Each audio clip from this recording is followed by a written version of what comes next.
Hey everybody, it's Rob Nazarian with Talk Android, and we have the Lollipop preview, Android 5.0, and I wanted to quickly show you the new setup process and how that works when you first turn on the device. What's really cool now with Lollipop is that you can restore from another device that's already in use. So if you switch around devices a lot, this makes it really easy. So for example, it'll take all the apps on for one particular device. That's assuming your device is set for backup, and so you want to make sure that moving forward you want all devices that you use, you have it set up to be backed up on Google servers, and this way it can do that. I want to show you there's two ways of doing it. It's with tap and go using NFC, or just by selecting the device. So actually, as I mentioned, you don't have to have it set up on Google servers if you use the tap and go feature. So anyways, you first get it going, it's going to tell you, you got to go through your language here, and we're going to go ahead and say English. Right now I don't have a SIM card on this Nexus 5. Too lazy to put one in right now.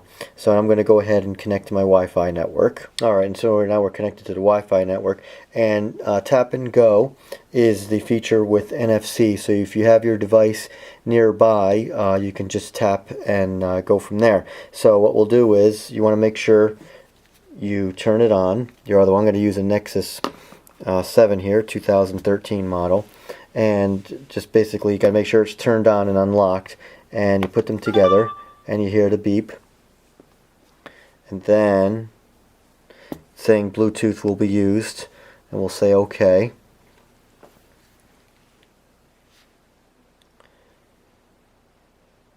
And then it's going to take a little bit of time, and at some point here it's going to ask me for my Gmail address. Still going to have to go through that. So I just entered in my password for my Gmail, which it knew that from the other device. And now we're going to say OK to Google services.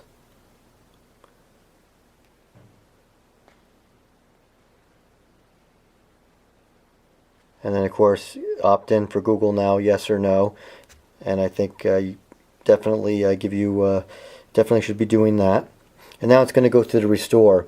Now this will stay here for a couple seconds, and or actually maybe a minute or so, and then it's going to ask me which launcher I want to use, because in this particular Nexus 7 I am using the Google Now launcher, and you can see the setup here. It's not going to take all of this over to the existing device. It's not going to add the widgets. I have heard some people say that it does, but I haven't seen any evidence of that. A few of these icons it's going to add. Now this is set up differently. There are more rows, more columns. So, but it only sets up a couple of them, as you'll see. This whole row it does not take. It adds the Play Store, and then it adds only these two and no other widgets, although it will download all the apps that are on this device. Now the other thing that's a little different is if you do it, and I'm going to show you, if you back up by selecting a device, the second option, by skipping the tap and go, it lets you pre-select what apps you want to send to the device. So if there's like, say, 50 apps on the other device, you can say I want 40 of them or whatever. This particular way, it's just going to download all of them, and that's how it's going to work. So wait till I'll show you the screen here after the restoring is done, and I'll show you how it's going to look. Oh, here it comes. So now it's actually asking me, am I going to use the Google Now launcher, which is the default launcher anyways for Lollipop on the Nexus 5, but I had Buzz Launcher there. So you can see here that it's starting to download apps now, and I believe there's 80 or so apps, and you can see these are kind of grayed out, but that's going to be, whoops, that's going to be the how it's going to look. It's not bringing over everything, and it's bringing over these couple of apps as I showed you, and that's exactly what it's going to do. But it is going to download all the apps, which is cool, and so there's your two there. But it's going to bring everything in, and they'll be in the app drawer. Now I'll restore the device, reset it I mean, and then I'll show you how it works by selecting the actual device that you want to restore. Alright, so now we've restored the device, and we're reset the device, and now we're back to do it again and show you the second method. So go ahead and select English, skip the SIM card for now, and we'll connect to the Wi-Fi. So the Wi-Fi is connected now, and we have tap and go, which we already did earlier. We're going to skip that, and now it's going to go in and check for device. Well, actually, I have to log into the my Gmail account first to then find the devices. So I'm going to go ahead and do that. Alright, so I'm now logged into my Gmail account, and right away it's showing devices. Right here is the Note 4, the Galaxy Note 4, and 56 apps happen to be on that. If I go in here, I can then select other devices. Now, for example, there's a Nexus 7 I used earlier. Then I have an older Nexus 7, a Moto X that I primarily use. So a lot of the devices that I use, actually, I don't set it up to be backed up on Google servers. But just let me show you that. You want to make sure that you have that in order to use this. You can still use the tap and go both if you have NFC. But if you go in the settings, you want every phone's different, but you want to find backup and reset. If you go to backup and reset, there should be a backup my data. Of course, HTC, Samsung, they're all different. This happens to be the Moto X, which is primarily stock Android. So you want to make sure that's checked. This phone actually wasn't showing up on this earlier, and after I did it, it did start showing up after a little bit of time. I didn't really, I waited a little bit of time before I even checked. I don't know how quickly it will show up, but it did show up. So I'm going to go ahead and select it now. And it loaded. See, this has a lot more apps, 187, got a lot of watch faces, things like that.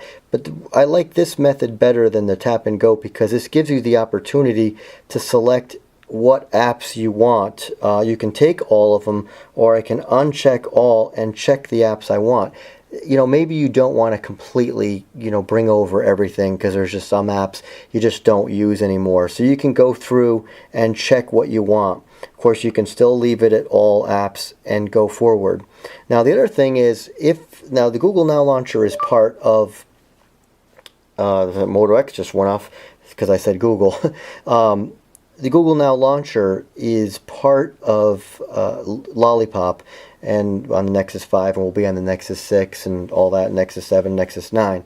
What you want to make sure, if you're coming over from another device, you're not going to, and it does not have the Google Now Launcher, you're not going to have any of the home screen set up at all. And I showed you earlier, it's not doing a lot anyway, but you'll get none. So I'll just show you that. I'm going to go ahead and click Done here, and we'll go ahead and hit Next.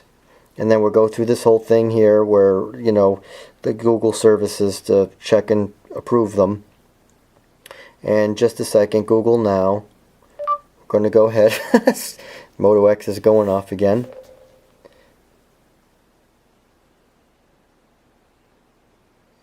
And this is a little bit quicker because it's not going to select a launcher because I wasn't using a different launcher because it waited till I got to choose which launcher was going to be my default.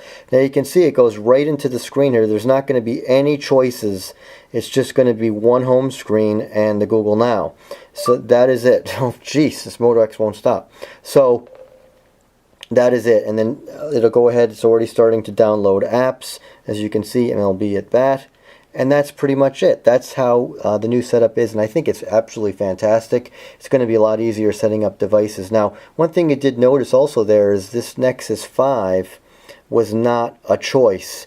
Apparently, I guess if you're restoring a device, if for whatever reason, if you have to do a reset of the device, it's not going to be a choice. It's going to be no longer there on Google servers. So in that particular case, if you lose your phone or something, you might still be able to restore from that. But if you're doing a hard reset, you won't be able to restore from there. Now maybe Google is going to do something there because a lot of people, a lot of times every now and then you might want to restore your device and then bring over the apps automatically, but it's not going to be a choice. At least at this point in time, it's not a choice. And that, I think, is something that would be great if Google can figure that out. But if you get a new phone and you still have your old phone in hand, you haven't traded it in, then you can obviously restore from there, which is good. I guess the problem is when you reset a device, it's no longer listed with the Gmail. It's no longer on Google servers, so it can't restore from there. So hopefully there'll be an answer to that. So that's pretty much it. That's the new setup process with Android Lollipop. Hope this helps you, and thanks for watching. This is Rob Nazarian with Talk Android.